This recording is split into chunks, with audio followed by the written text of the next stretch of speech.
The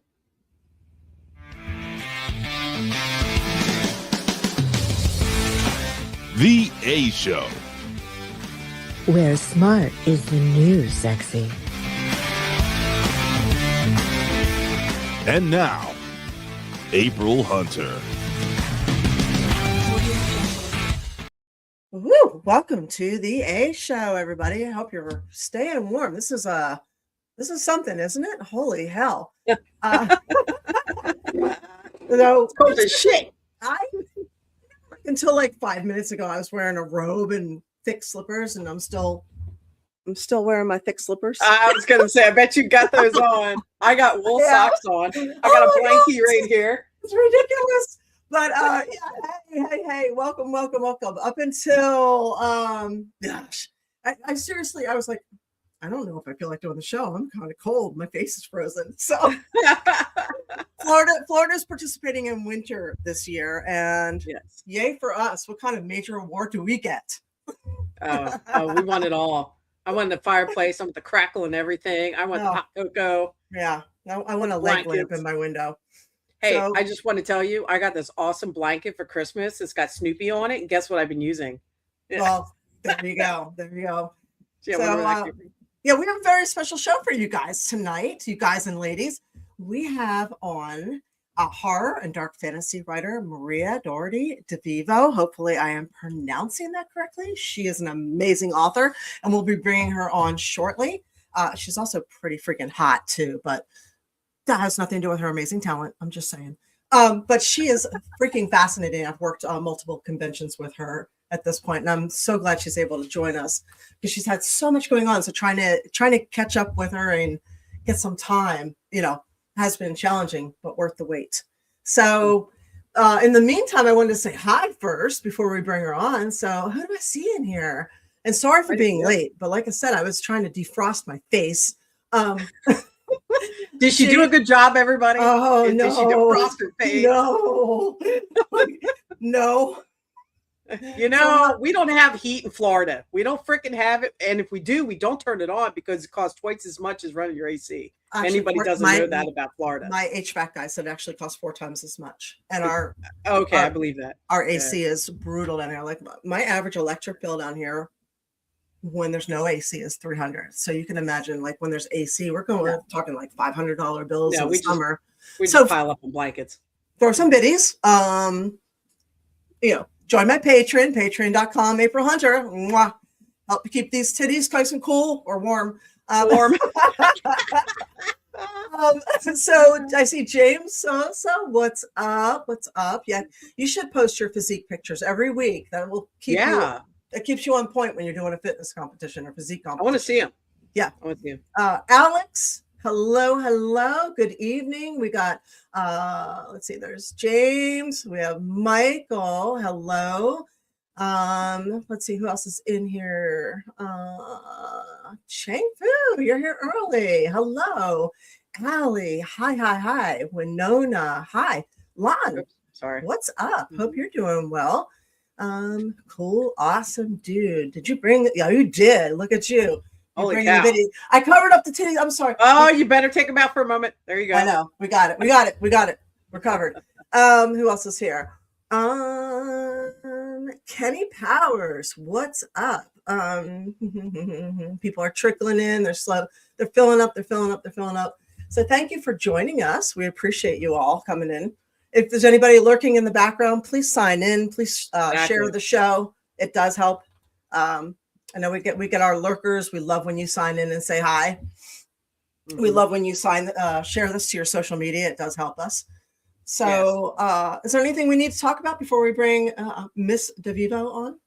No, let's do this. All righty. I did hear something. What's that? Cool, awesome, dude. Covered or not, pec flexing never stops being sexy. Keep throwing it. Cool. Keep throwing this There you go. Few or not, those biddies never stop being appreciated. So, there's one good question in here by Lon already. I'm going to hold that. Oh my God, Lon. I know. Wait, let's wait. If a person watches a horror movie in the restaurant, does it scare the shit out of them? I don't know. That's a really good question. Does a bear shit in the woods? I don't know. I heard something that we'll discuss later or on a future show, but I wanted to share this with you guys just because I thought it was insightful and interesting.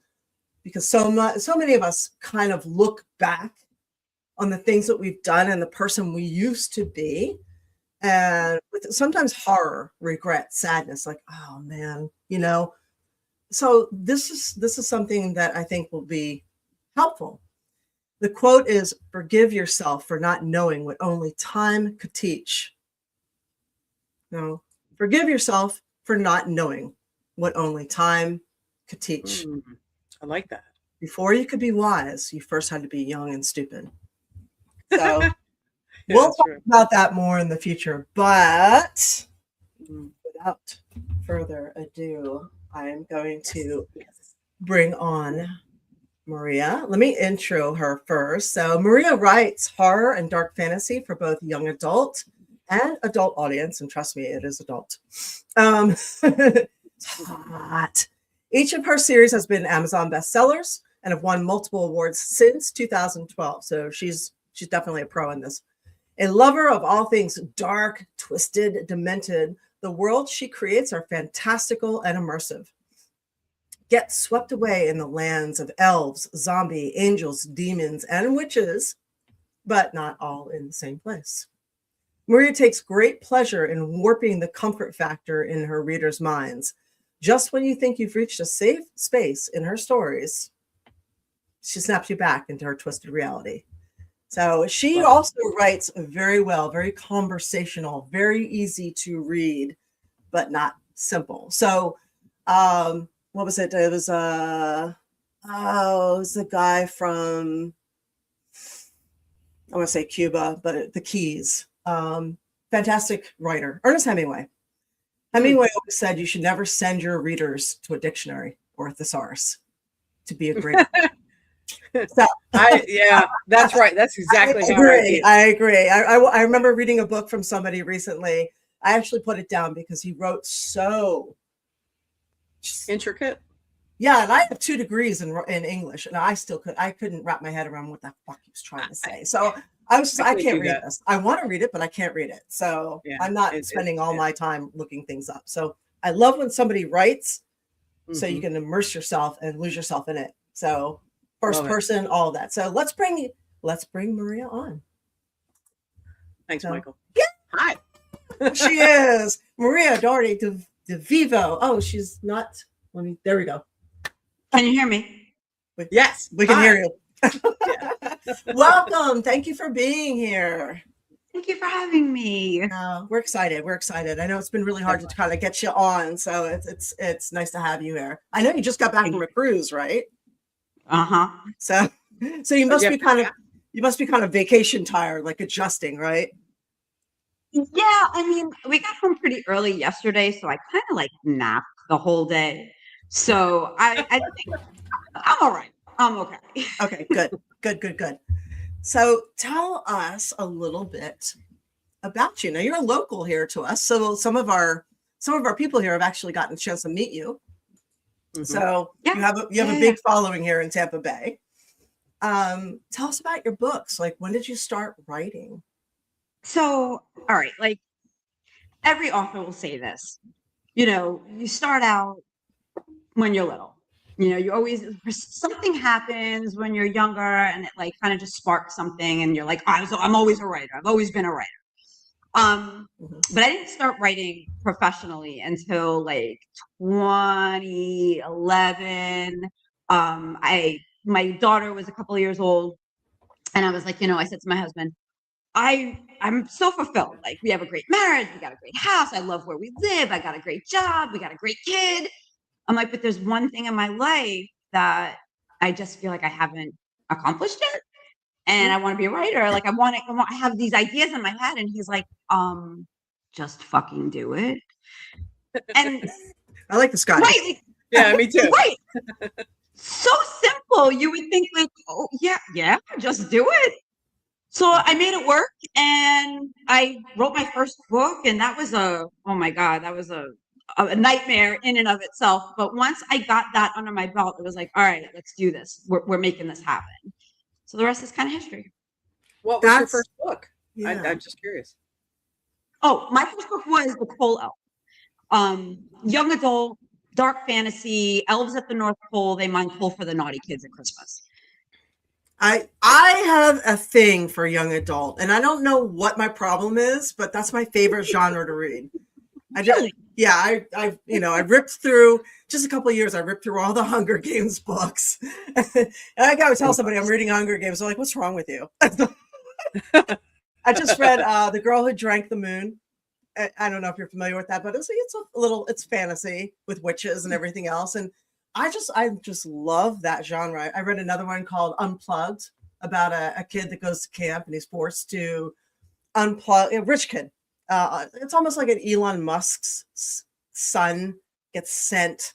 Tech bro, bajillionaire kid gets sent to a wellness camp and forced to unplug all his stuff and participate in things like cold plunges and yoga, and he's finding every way possible to try and get plugged back in again, and he's just stirring up shit. And I just love young adult. I love it. I don't know why, but I don't know if it just brings back the childhood I never really had, because I spent so much time being an adult ever since the age of 12, because my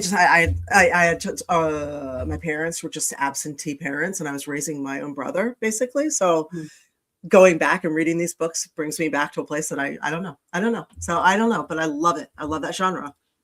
I think a lot of that happened to a lot of us Gen Xers, where we were left to our own devices. I'm the oldest of 5, and my youngest brother is 12 years younger than me. So at 12, I was like second mom, because mom had skinny 8 kids, and it was like, okay, I'm changing diapers and teaching my little sister, to go to the bathroom on the potty. And, Yep. So we did have a lot of responsibility. So I do see where young adult books would resonate, with us adults. Yeah, absolutely.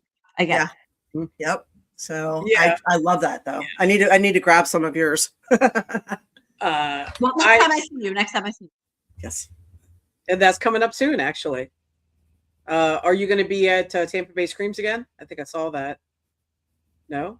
Are you sure? No. Oh. You're not doing the one on Mother's Day? It's Mother's Day weekend. So sorry. Yeah. No, it's cool. Like, so last year, 2025, that was like my biggest year yet. Like, with all the events that I did, I was literally on the road every weekend. Like, I was in different cities doing this, that, the other thing. I stayed in Florida, and at the end of the year, last month, my husband and I had to come to Jesus, and he was like, I feel like I never see you. And we work 5 days a week, and then you're gone on all the weekends. When are we ever hanging out? Like, when are we? So I'm like, all right. So I kind of had to scale back my calendar for 2026. Understandable. That makes sense. And that was one of the dates. Well, hopefully we can see you at another thing. Well, you just had a book signing, right? And that was actually in Newport. And it was on a weekend. We couldn't make it. So how did that go for you? Yeah. Okay. It was a first time show, and there's always a hit or miss with doing a first time show. They could either be like, or they could be like. So I just love getting on the bottom floor when there's a new promoter and they're excited about what they're doing. And it's like, all right, cool. We're going to make this grow. And I like being a part of that and helping them to grow their brand. But I mean, it was fine. I always have fun. I'm, all my writer friends and lots of the fans come out and they're like, book 3. And I'm like, oh, okay. There's 7 of them, but okay. But yeah, it's always a good time. Always a good time. So that's awesome. So what book was your favorite to write? Are you partial to anything there? I'm not supposed to say that, but I am. I actually, so I'll tell you this, right? This is my baby. Okay. Oh, This is my that one? baby. Yes, new cover. Right, exactly. Yes, thank you. That was the first adult book that I ever wrote. Like, I wrote that book for me. Mhm. You know, like because I'm a middle school teacher. So up until I wrote Witch of the Black Circle, I had been writing kind of young adultish, new adultish, nothing too crazy or, weird shit, but nothing too overly sexual, sultry, right? And then I was like, like I gotta write something for Mama. Mhm. Mama needs something. And I had this idea in my head, and I just pulled from real life experiences and being a witchy woman, and there it is. So that's definitely that's my biggest and best seller. And obviously because of the content and the subject matter. And it's just me. There's a lot of me in that book. So yeah. Would you want to Well- read us a little bit later? No. You have to put me on the spot, April. Is that the Maybe, excerpt you maybe. sent me, Eva? Yeah, and actually, I there's a couple things I want to say that I'm a slow reader, but when I find something I really like that's easy to read, and when I say easy, your book reads. You wrote it as a Gen Xer, and that was one of the things I said to April right away. Holy shit, this is written by Gen X. You can tell by the writing, and I appreciate that because it's true writing. It's not. You didn't change the words to please a publisher. Okay. Yeah, you wrote it from you as you talking. And I appreciate that very much. And you could tell it was like, oh, this is a Gen X book. It was written by that. So, and I also like some of the things in the book that you don't ever see. And I was showing April this. I was like, look at the artwork like in between the chapters. You don't see that. No, that was And I the appreciated designs, that. too. And I actually got this book from you in 24. And I knew when I saw you the last time at Screams, I'm like, I know I have your book. I know I do. And I went digging for it, not just because you were coming on, because like I know I meant to read this book. Where was it? I went and dug it out. I'm like, oh my God, that was 24. And so as soon as I picked it up, I haven't stopped. And then when I saw you were doing the thing in Newport Richie, I'm like, darn, we're not available that day. I would have popped by because I live close to there. So I would have stopped by and at least said hi and said, hey, read the book. That's why I did that online. I'm like, yeah, I'm reading it right now. And so, but yeah, I appreciate that. And I love it. And your writing style, if that's continuous through all your books, I can't wait to read what else you have. Thank you. I appreciate that. Yeah. Yeah. And welcome everybody joining us. Hi, Demon. What's up? Hey, God, what's sorry. up, So I have to write. I don't know. I write from the heart, and I know every author does, right? But like you said, like I wasn't trying to please anybody. I wasn't trying to like fit a trope or like right to the market, because a lot of people do that. And yeah, people do that and they're very, very successful and they blow up and they're millionaires and whatever. And I am not. I'm still working my day job, which is fine. Well, it's totally fine because I'm doing Aren't we what I all? love. Right. Aren't we all? Right. Yes. Yeah. So I came right from work here. Yes. I feel like, I write what I'm passionate about and I write what I know and I write it in a way that I would want to read it. I'm a shitty reader. All of my friends are authors and I feel so bad because I'm like, I haven't read your book. I'm so sorry. I want to, but I haven't. And like, it's just because I don't like reading. I don't. So if I'm going to read a book, I want to write a book that I want to read. Does that make sense? Yes, I have a hard time with it. I'm so picky because I guess I've got a touch of ADD. So something has to grab me.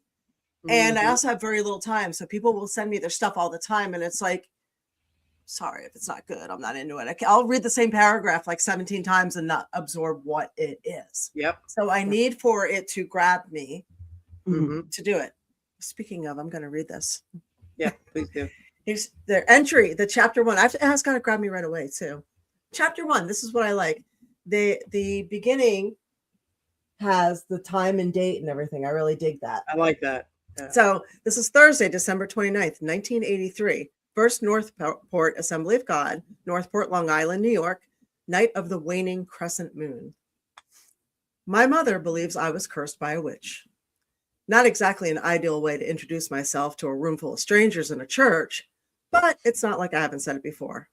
It's not like I haven't tried to assert myself as a dominant, badass new chick, or been the sweet and naive little girl that no one would suspect of setting a fire in the girls' bathroom. This was a game of never-ending church meet and greets, and I learned how to play it long ago. It's all the same to me, really. The small new town with its idyllic, gated communities and good, wholesome families that go to church at the appropriate times and drink lemonade on their sprawling front porches and vacation out east to their expensive summer homes for 2 weeks in July. It's the scent of old money wafting in the air every time and that's what I've got there. That's my first page there. You sent me a second one? Oh yeah, I sent, I think, 15 pages. Oh, you sent it sideways though. No, it came out of 3. Okay, every time they suck their teeth at me in disdain and exhale with an uninterested, that's nice, dear. Been there, done that. And I absolutely hate moving to a new neighborhood. No. I like stuff that starts out like that. I want to know what's going to happen. Yep. Yeah, it grabbed me right away. So yeah, I was down at April's house and I'm reading. I'm like, you got to hear this. And I'm reading a few pages and I'm sending her pages. So anyway, I'm just trying to tell her it's a good book. But Thank you. Yeah, in school we learned. I went to Full Sail University for writing for entertainment. So it was basically adapting everything to entertainment. Whether it was a lot of script writing too, like adapting books into scripts and writing, transmedia campaigns and writing for online content. And we learned journalism, which is really not necessary anymore because all of it is shock headlines and AI doing that now. But it was interesting how many books they are not adapting to film, looking in lieu of for prequels and sequels and remakes.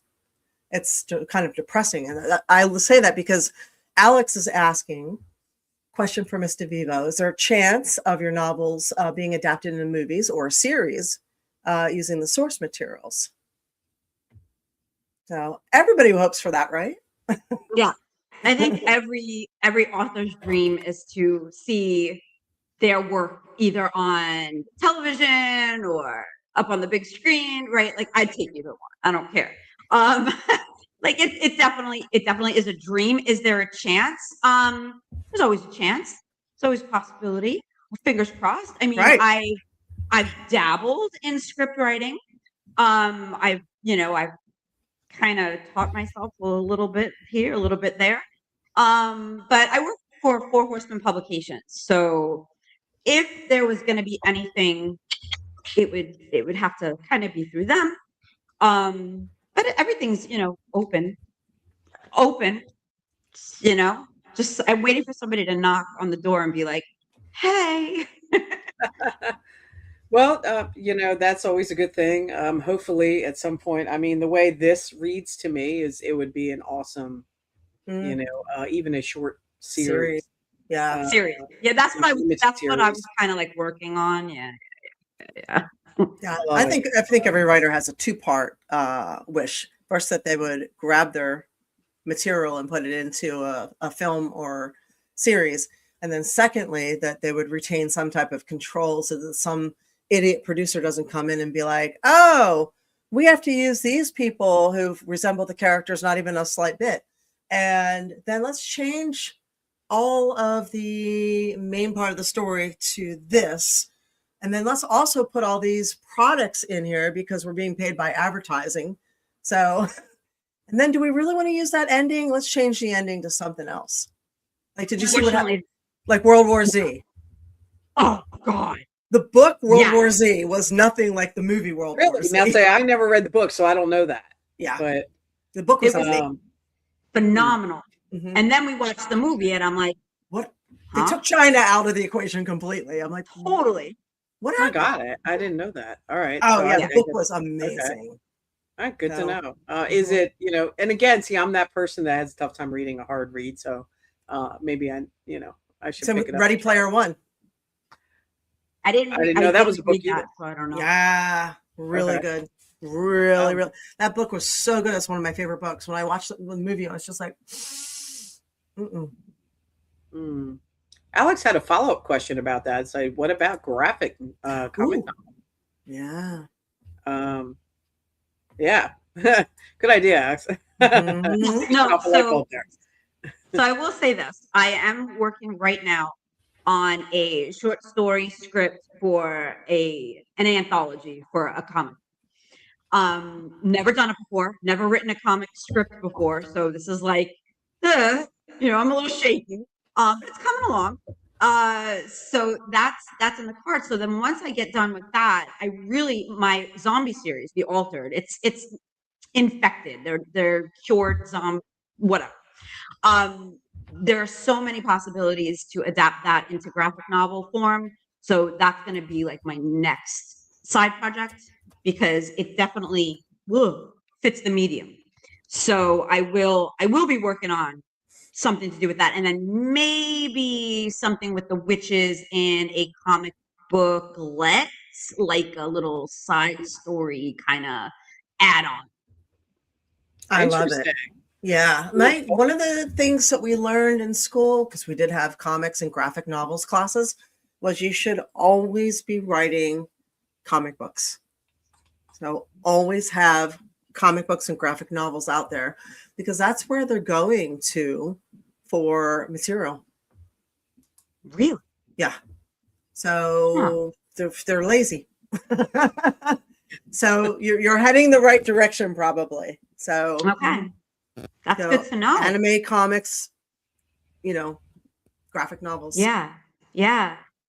And I'd never thought of it like in that context before. And a good friend of mine, he approached me and he's like, he does comics and he's like, are you just gonna write something for me yet or what? Like, what are we doing here? And I'm like, I didn't know you wanted me to write for you. And he's like, yeah, just come on, give me something. And from there, my head just kind of went, and the possibilities are definitely on the table.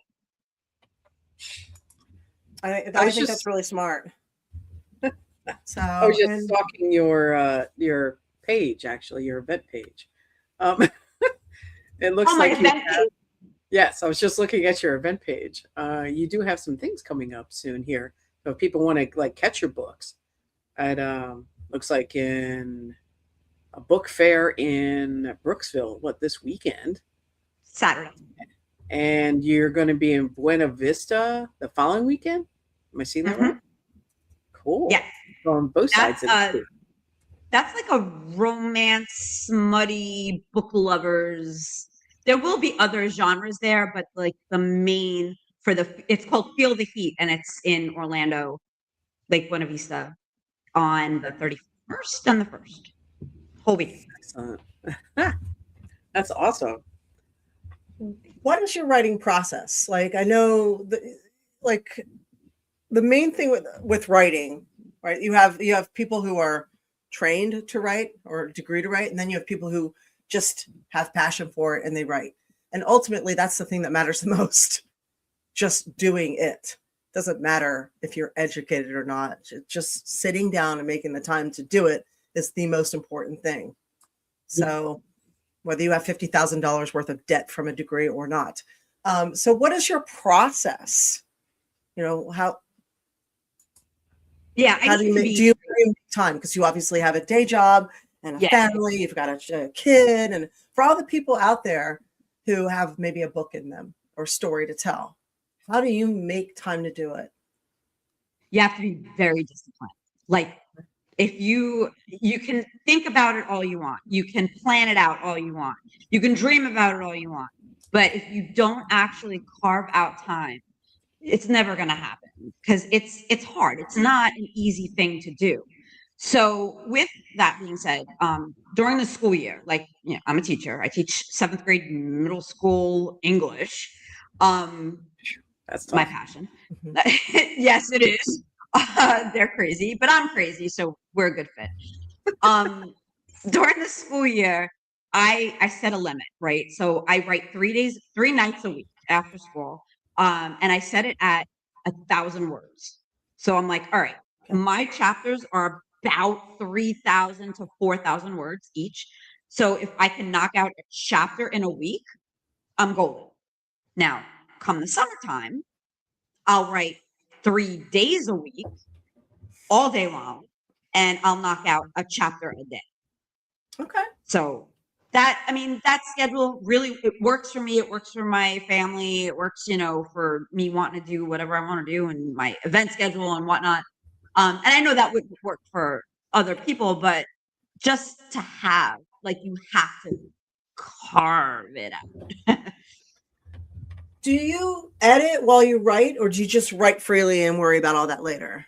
Oh, okay. I just write because, yeah, you could get caught up in that.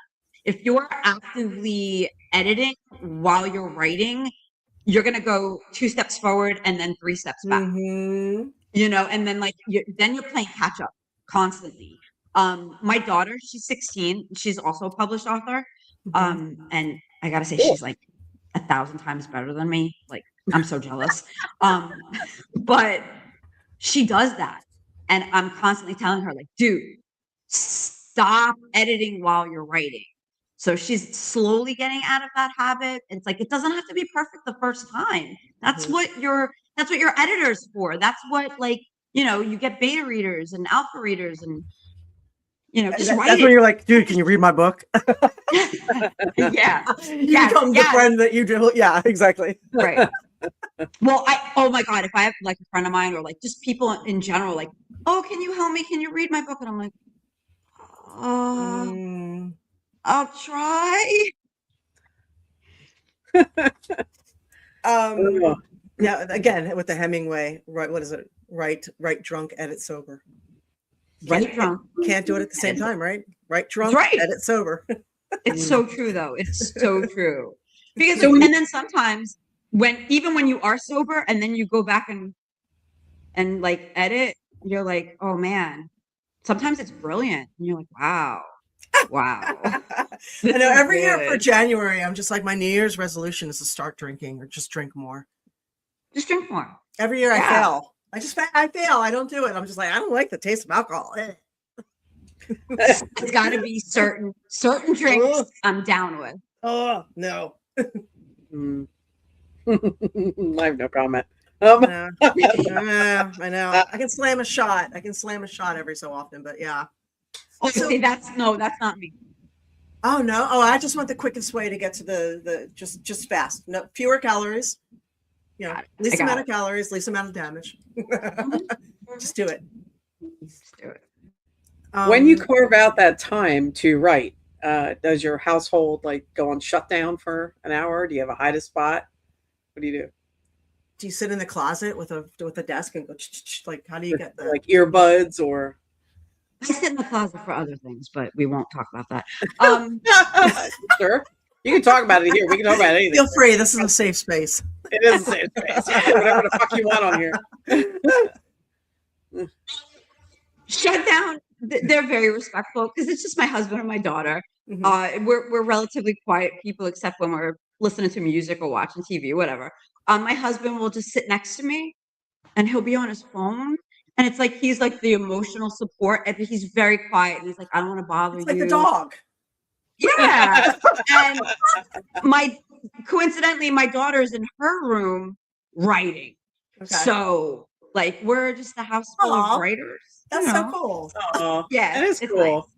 Nice. Yeah. So when you go back to edit yourself, do you do it I may have missed that. Do you go once a month and go back through and say, should I edit a little bit? No, you don't. No, I just write it out, and then my husband is my alpha reader. So I give it as soon as I'm done, I give it to him. I'll print it out and I give it to him, and I'm like, here, read, edit. And he'll sit down and and then he'll give it back to me, and then I'll go in and make adjustments. And then if I see, I want to change this, switch that, then I'll do that. Yeah. That's and smart. then it goes off to my publisher. Yeah. Okay. I like it. That's cool. It's like a well-oiled machine at this point because I've been doing it for so long. So it's just kind of natural. Yeah, 14 years, right? You've been doing this 14 years. That's pretty amazing. Yeah, it's crazy to think, Winona says, I feel like the same goes for art. Some of the best work comes from being either drunk or manic as fuck. Yeah. Or both, right? Or Well, both, there's a or thing. They say both. crazy artists, right? There's a reason why crazy and creative are linked. The same chemicals that make you crazy are the same ones that make you creative. It's So- true. It really is. Yeah. Yeah. But So when you get an idea, like let's say you're, at school, you're doing your day job, and all of a sudden an idea comes to your head about a book. Do you like have notes and you write shit down? Okay. Oh yeah. Oh yeah. I'll be like, all right, guys, give me a sec, and then I'll go to my phone and I'll like, write it in my phone. after telling them they can't have their phones. Right. They're like, Mr. Vivo, what are you doing? I'm like, guys, I gotta work, man. I'm working. Or Good like for you. the best is when like I give a test or they're writing an essay or whatever it is, if they're doing seat work. I'll sit at my desk and I'm just handwriting notes down on a back of like an attendance record or something. And yeah, I have zero fucks to give. Like if it comes here, it's gotta come out. Oh yeah, I've written I wrote on napkins on Yeah. anything, any piece of whatever. I've scratched I it in the write on tinfoil. my hand at work too. If I got to do it right away, it's on the hand, on the arm. Old school, just it comes off later. Yeah. Oh yeah, absolutely. So War Demon says something that I find that is kind of common across the thing. He says, "I wish I had the attention to read a book or remember books exist." And this seems to be more and more of a struggle for people, not just Chris, but a lot of people. We see them where you ask them what they're reading right now. They're like, "Oh, I've never read a book," or "I haven't read a book in so long." I'm sure you've noticed that as well. Fewer and fewer people read these days, and it's frustrating when you're a writer to hear that, but it's really frustrating also to understand that you can really make people dumb and repeat history by not knowing all the things that we should know. So what is your opinion on that? It starts in the home. Okay. And the current state of the education system is not helping anything. And you say this as part of the education system? Yes. Okay. Yes. So we have a pacing calendar and this curriculum that is boring as fuck, right? Okay. So is this a No Child Left Behind thing where you just dumb it down and slow it down for lowest common denominator? So the smart kids suffer because their brains go too fast, so they get bored and they start fucking off and doing their own thing and getting in trouble. Mm-hmm. Okay. Yes. I said it. You didn't say it. Yes. No, I did not say that. No, I did not say that. But we've gone away from reading whole novels in school. It is now chunks, excerpts, and articles, and a lot of nonfiction, which is fine. The kids need to be exposed to nonfiction, but they don't need to be exposed to like Teddy Roosevelt's inauguration speech, because what does a 12-year-old kid have to make a connection to? Like they're not reading full books. We read one book in 7th grade, one. Wow. And I'm not even going to tell you what it is. Yeah, it is. Wait, no, tell me what it is. Tell me what it is. No, I'll tell you off camera, because it's embarrassing. It's embarrassing. And it's sad. A lot of kids read it like a 6th grade level too, like even as they're older. I mean, or younger. It's awful. Low.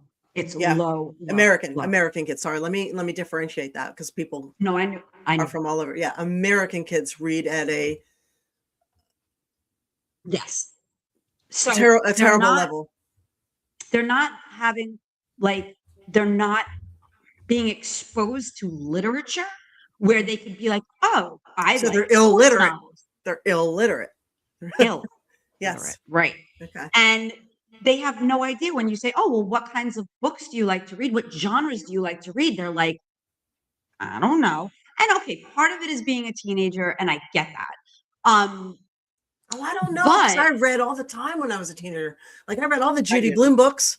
All of them. I didn't. Yeah. I read all the Baby Stephen Steps King books when I wasn't supposed to. My dad would leave them around, and I was reading Pet Cemetery and Cujo. I had no business reading that stuff.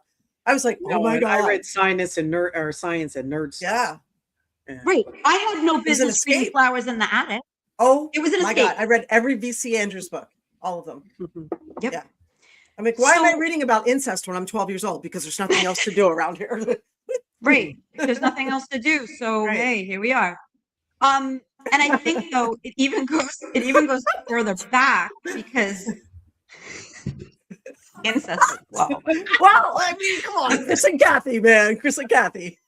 I know, it's true. Parents are not actively reading to their children either. So instilling that love of the written word from a very, very young age, like let's read a bedtime story when, right before you go to sleep. It's not like that anymore. And I know like part of the reason why I wanted to be a writer was my dad. He would sit me down. He would read me everything. He'd read me the backs of freaking cereal boxes and magazines and news. Oh, it was always a newspaper. Always a newspaper. Or National Geographic. Nat Nat Geo. Geo. I love the pictures. Yeah. But he would read, and We saw So it Nat was Geo titties. Nat Geo titties. They were everywhere. Nat Geo titties. Yeah.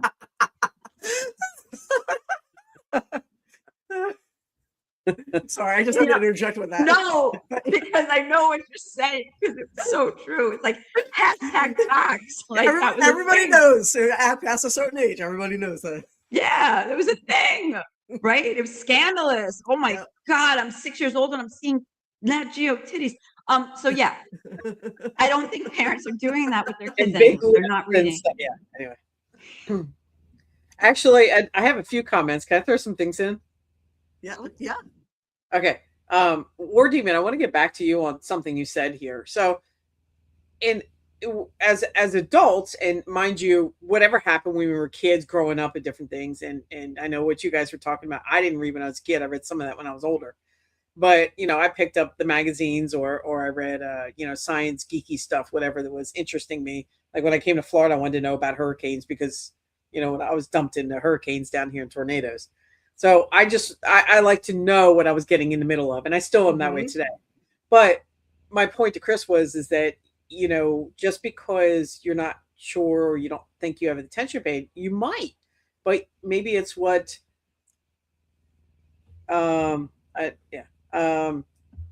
that you're not picking something up. Maybe you just need to pick up a magazine with short topics and start in the beginning Short or stories. Short stories. Because I have a lot of short stories to start with that. Anthologies, yeah, for sure. Look around, find an author that you enjoy, and then try short stories because it feels pretty good to finish one, and then you can move on to something else, and eventually you finish the book. Right, and it might just be just pick things you like to learn about or things look around. I like learning about these plants. Pick up a little plant book or a story. I don't know. I'm just throwing that out there. I'm not sure what you like, Chris, but maybe just try something like that. Even if it's an online article, you can print out and read. You're still reading.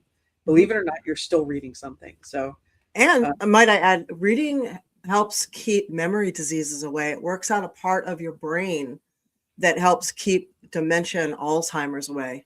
So the more we read, the healthier our brains get. True. So it's worthwhile. Yeah. That I disagree with the library thing. There's a lot of libraries. There's a lot of libraries. Yeah. If you look, of course, it depends on where you are. Fernando, I'm not sure where you are. So where we are in Tampa Bay, we see a lot of them. We even have these, we have these little box things on the streets called little lending libraries where you take a book, you leave a book. So there's so many of them now, more than I've ever seen before. Yeah. So in Florida, there are a lot of libraries, or as we say in Pennsylvania, libraries. Yeah. Where Pennsylvania takes the English language, bashes it over the head, drags it on the street, and calls it something else. But yeah, I think I did say library. Sorry, library. Yeah, so it just comes out that way. I can't say it anymore. Oh, anyway. Allie says go to Five Below if you want to read some books. I forgot about that. They do have an entire. It looks like a book fair that they have an entire table full of books. Remember you can go to thrift stores too. Oh my God, thrift stores have $7. Book fairs. book fair was Or- $7. You were like, oh yeah. I'm going. Or in Florida, there's so many conventions, right? There's a convention for everything. Mhm. And there's a convention for everything happening every weekend. I found that like if I do a book convention where there's like a whole bunch of authors, there's a lot of you can find a lot of indie authors, a lot of local authors at these book fairs and book festivals. And so you're helping local creatives and you're getting exposed to a whole bunch of different genres and maybe finding your next favorite book. We have one coming up is it March? The Clearwater Clearwater, Comic Con, but it's specifically for authors. Yes. Well, you've been on that one, right? I've done that one, but this year I'm going to be on that day, the same day, I'm going to be in Fort Myers doing the Southwest. Sorry. I'm doing the Southwest Florida reading festival. I actually saw that. I just didn't mention it because I'm like, oh, she's not going to be there. Yeah. It sucks. But yes, they do have author specifics. We were supposed to be at one up in Jacksonville too. They had that new one up there. Were you on that one? You were on that one that you saw? No, I wasn't there. No. Yeah, so but they're getting very popular. Yeah, and it helps the authors too to buy directly from them. Because honestly, when you guys know I've published a couple of books, and like I'm on Barnes and Noble, I'm on Amazon, everything else. Like I might get a royalty check every couple of months for I think $7. So sometimes 25 if I'm doing good. I mean, they just don't pay you anything. So it's nice when you show up in person and purchase directly from an author. We can give you a deal, we can sign it for you, and the money comes to us. So we appreciate that. That is correct. And I do love like meeting people and having that conversation about writing and helping prospective writers and just talking about literature shit. I love that. Mm-hmm. So that's another benefit of these convention type things. Who's your biggest influence? Who have you learned a lot from? As far as like off? Well, kind of anything, how to get where you are now, whether that's business or writing or kind of anything. I don't know if you're the Wiccan, influence. Who would be your biggest influences or inspirations? I get a lot of inspiration from so many different places. Mm-hmm. Like I said, my dad was the one who inspired me to actually be a writer. Mm-hmm. My husband inspired me to get up off of my ass and do what I have to do. Man, I mean, I as far as the business aspect of things, I was winging it. Like I kind of just did it on my own. I didn't really have anybody to hold my hand, which is kind of like sucks.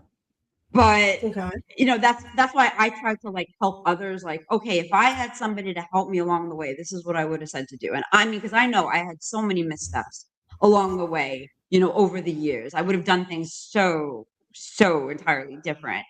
I think when I hooked up with my current publisher now, Four Horsemen, that was the turning point. That definitely solidified things, and I knew like where I needed to go. So I would say like my Four Horsemen family, they've definitely been like that cheerleader, go-getter. Okay. That's awesome. I mean, having your support. Yeah, we're all a big family. Like if you see, I travel with another author from Four Horsemen, Steve Altier. He writes paranormal mystery. He's local. We go everywhere together. Like he's like, oh, you're doing Scared-Ice. Oh, you're doing this show. Oh, you're doing that. Yeah, let's go. Let's. My success is your success. Your success is my success. Like we're a team. That's awesome. Yeah, that is awesome. Plus, it's always more fun to do those conventions with other people that you can share space with. Sometimes those days get long. Sometimes, Joke, and I ain't getting any younger. So yeah. So yeah, go ahead. No, go ahead, Eva. No. You got your normal questions too. You didn't throw it out yet. your little Which- list of questions. I was going to say, if you could give your younger self some advice, what would that be? Start earlier. I figured that was one of it. I was wondering. No, okay. Start earlier. Okay, so advice from my younger self, don't doubt yourself because you fucking can do it. Like, duh. Right? So stop putting shit off and just fucking do it. And Okay, I all younger selves out there, listen to that. yeah, just like stop. Like stop. The imposter syndrome, all that it's bullshit. Just do it. Yeah, Nike was really on to something with that slogan, just do it. Yeah. They really were. No, I mean, look, $1 billion, right? Right. Multi-billion. So yeah. They're telling you. Mm-hmm. Check Maria out on. I saw you have the link tree. I've been running along the bottom for Linktree Maria De Vivo, and you can also check her out on her website mariadevivo.com, which has everything on there. As I've been stalking you while we're talking, besides your social medias, so you can check out where she's going to be, so you can meet her in person, get a signed book in person, and you can find where to purchase her books and all her books. So I saw you're releasing The Elf. Did I see that? It's already out. Oh yeah, it was re-released, the whole trilogy. Yep, The Altered was re-released, and then I've got my Angels and Demons. So I have 3 trilogies, and then my one sub. Nice. Well, I love your stuff, and it's nice to have local people, local writers too on here, and all around. I didn't know you were a teacher till today, so I think that's pretty freaking awesome. I know. Yeah, it pays the bills. Yeah, we understand that. So you got to do what you got to do. So you've been a teacher a long time? Yeah, this is year 26. Wow. Oh my gosh. Ooh. Impressive. Question for you. I always see people ragging on the younger generations. It seems like the fun thing to do is to rag on, Gen Z and Gen Alpha and all this other stuff. What's your opinion? What is the good that you're seeing with all of them? I know Gen Z has already graduated, but still, they're out there already. But because I personally don't think that things are as bad as people say with these generations. I just think the generations are a lot smarter than we were in many aspects. Like, they're not dumb enough to work for corporations that are going to get rich off of their backs. So they're choosing more wisely because they don't want to sell their souls and waste their time. So I think they're a little bit, for us, it was just like, let's just make some money so we can go drink. For them, it's like, hey, life's important here. There's a different element out here. Life could end at any minute. I'm not working for something unless it feeds my soul. So it feels like it's a different, you know what I mean? Yeah, there definitely is. So what are you seeing out there that's good, that's different, that, people love ragging on everybody? What do you see that's good? Like you said, they're more self-aware as far as like, I'm going to do what's good for me. Now, some of that gets taken to the extreme and they're like, okay, I want to make rock sculptures, but I want to make $100,000 a year doing that, so like, but that's the extreme. But I feel like there is more of a self-care, self-awareness, more in tune with mental health. Okay. The younger generations, they don't drink and drug as much as ours did. Yeah. Right. So it's a health conscious type of thing. And I mean, look, let's be honest. Every generation that precedes comes before always rags.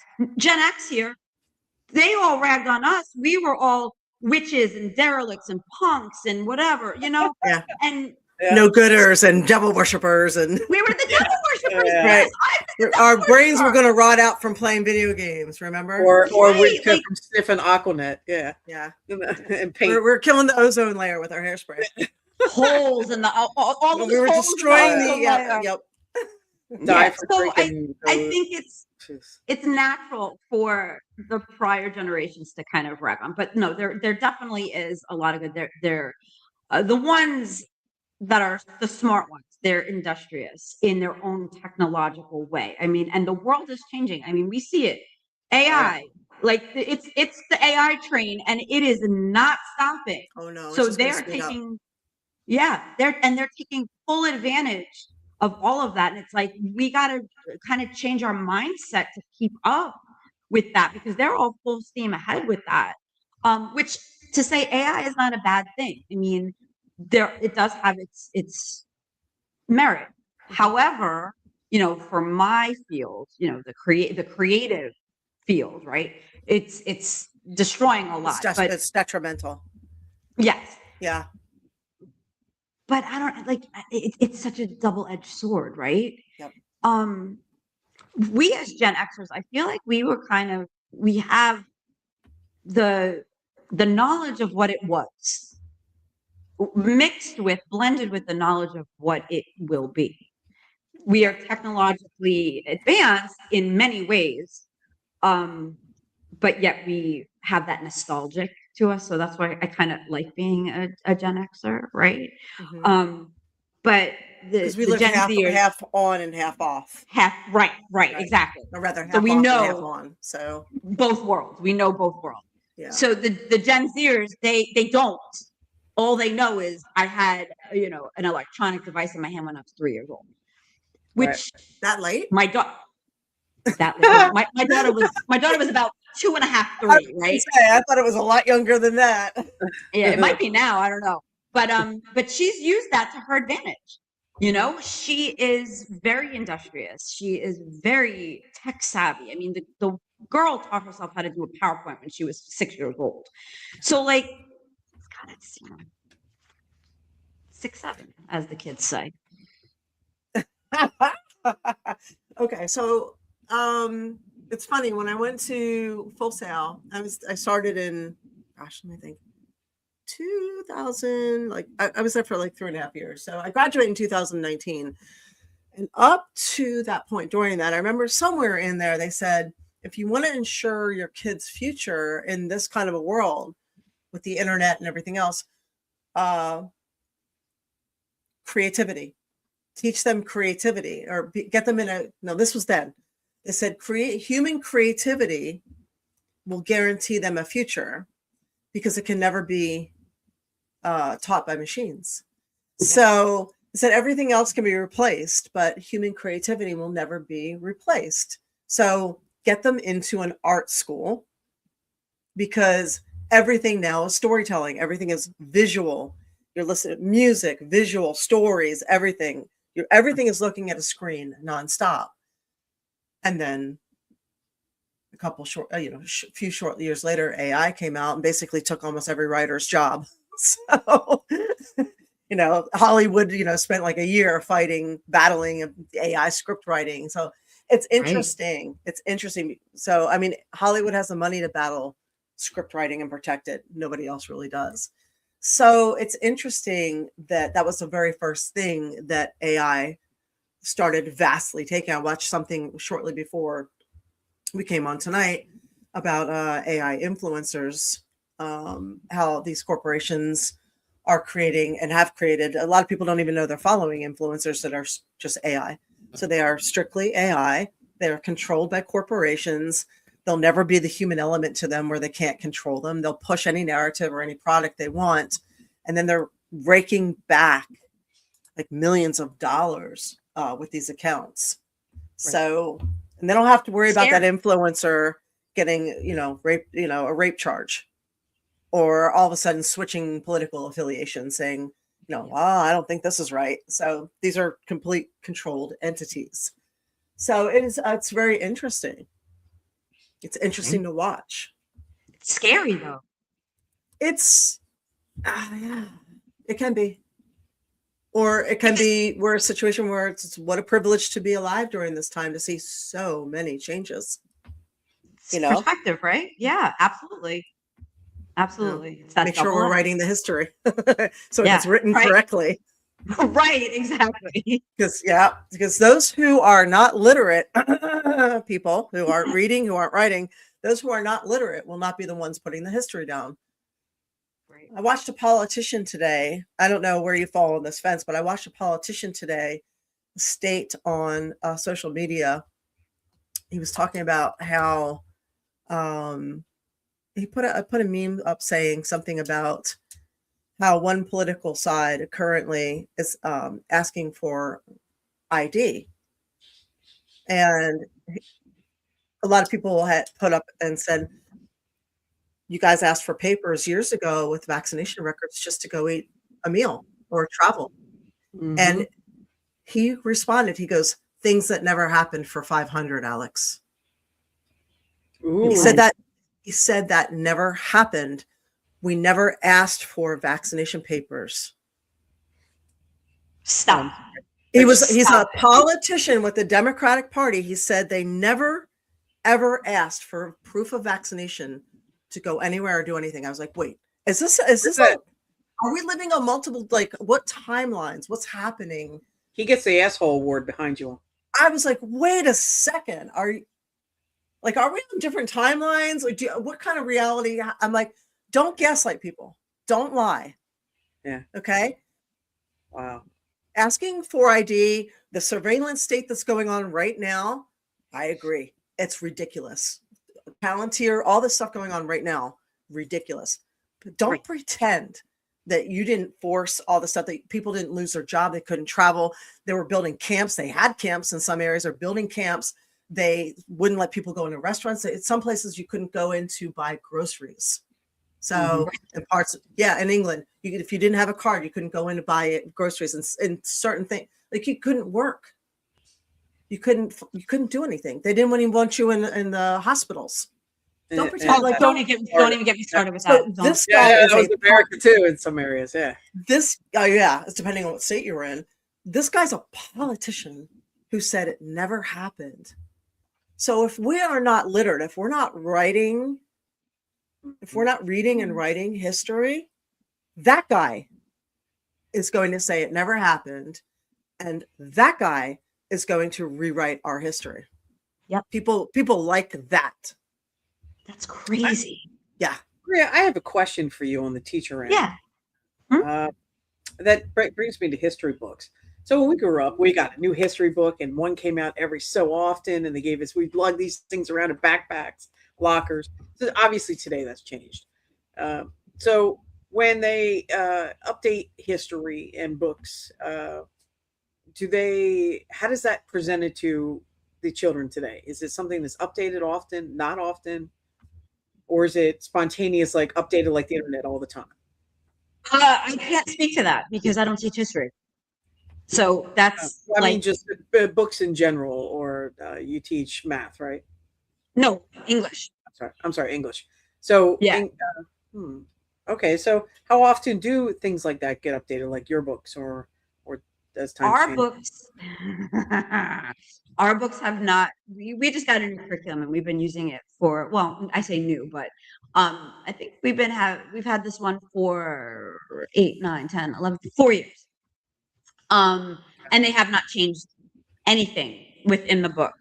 And when we were told, it's because publishing is so expensive, right? Oh yeah. No, it actually is. It actually is. Oh, I know. We were told that, we wouldn't be getting, like, the book wouldn't be changing at all until we're up for, like, adoption of a new textbook and curriculum in general.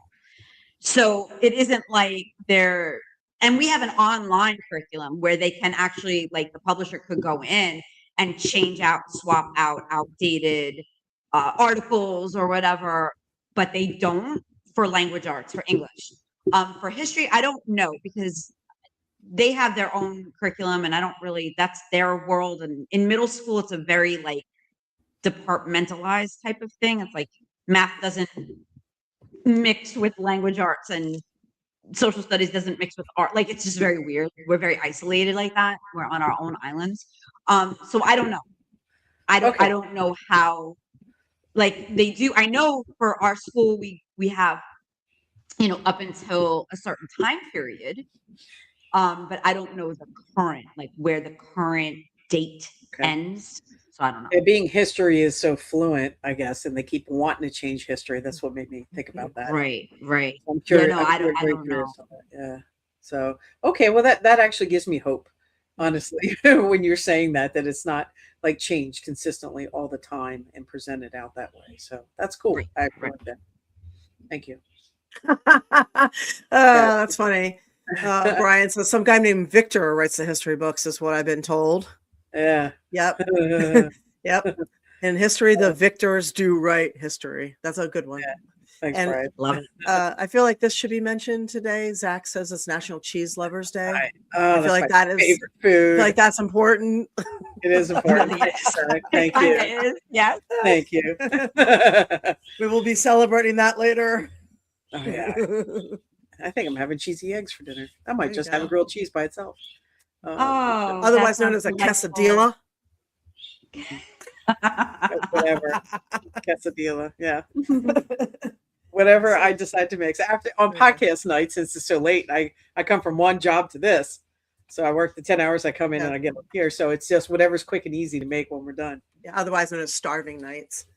So Yeah, where can people find you? Where's the best way to find your books? Where can they find you on social media? My website, because it's like, or my link tree, the link tree. Okay. It like gives where I'm at all the time. Like my website, www.mariadougherty.com. Amazon, you want to pick a book? Amazon is always a good spot. They run a lot of deals. Like all of a sudden, one day I'll look and one of my hardcover books is like down to $8. Okay, cool, pick it up, great. And so every now and then they'll do like a flash sale, so you can get some stuff kind of on the cheap. Yeah. And for everybody listening, if you're on Spotify or Apple, it's mariadevivo.com, right?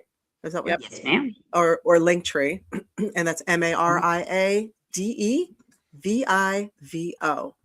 Yes. So that's how you spell that. So, which is very, very Irish.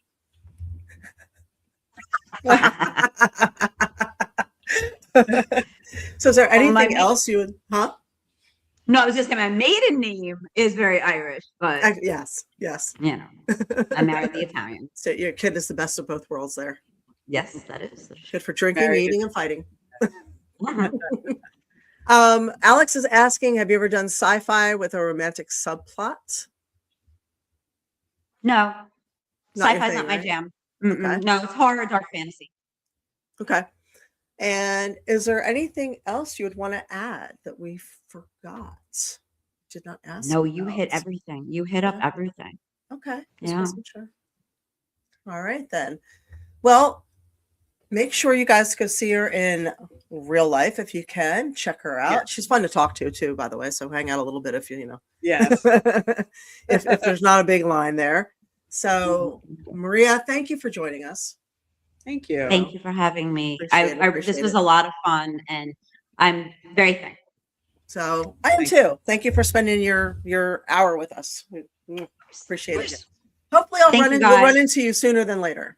Yes. Of course. There's going to be, I am going to try. I'm going to see if I could get in on Friday. Are you going to be on Friday? The Tampa Bay streams? Yes. And he was right here. He was here a second ago. Where did he go? I don't know where Tampa Bay Screens. Andy was here for a second ago and he said hi to us. So Andy, where are you? Oh, yeah. And Andy, I think I want to come in on Friday night if that's okay. Yeah, because it's cool. It'll be Friday night and then Saturday day, and then everybody has Mother's Day off. And I think it's funny because it's called Bring Your Mummy. Bring your mummy. I like mummy. Yeah, and it's close by. So a horror convention. Oh, there he is. Back. Yay. Yeah, Andy, I want to come Friday. Make me come Friday. Yes, we want her to come Friday. We want to hang out. Yes, definitely. Let's have a party. So, and one last question. Alex is asking if you have any appearances in Tampa in the near future, and Andy says he'll write to you. Cool, awesome, Andy. Thank you. Yes. So Tampa, Oh gosh, my head. Scared Ice. It is the last weekend of February. It's February 27, 28, and March 1st at the fairgrounds. That's the St. big Pete? horror. Or is that Tampa? No. Tampa, the Tampa Okay. Fairgrounds. Big horror convention. So I will have a booth, probably a corner with my buddy Steve Altier. Mhm. And I always do Scared Ice because that's Thank you you, have- Angie. And apparently she will also be on Tampa Bay Screams in, what is that? Is that Oldsmar or Hillsborough right there on Friday night for Mother's Day weekend? It says Oh, North Tampa. What do you call it, Oldmar? Awesome. That's cool. See, you're kind of getting the best of both worlds, but yet you're not violating the husband contract. Exactly. Well- Fair deal, right? Well, give your family much love, and thank you for being here. Thank you so much, guys, for having me. I appreciate All right. it. Everybody, I look see her some- up. Oh, Instagram. Go to her. Your Instagram. Do you have Instagram? I do. It's just author De Vivo. Author De Vivo. Okay, Alex. Vivo. Yes. All right. Cool. All right, cool. Well, you guys have a great night. We will not be live next week, but we are going to put a new show up for you. Yes. At least I don't think we will be. If I have anything to do with it, we'll try and be live. But because I'm supposed to be in North Carolina in the mountains, and I looked at the temperature there, and it's 3. The temperature's 3. You think she's cold now? Holy shit. 3. Sorry. With a high of just saying. 13. 3. These are not Celsius. This is Fahrenheit. And there's no heat there.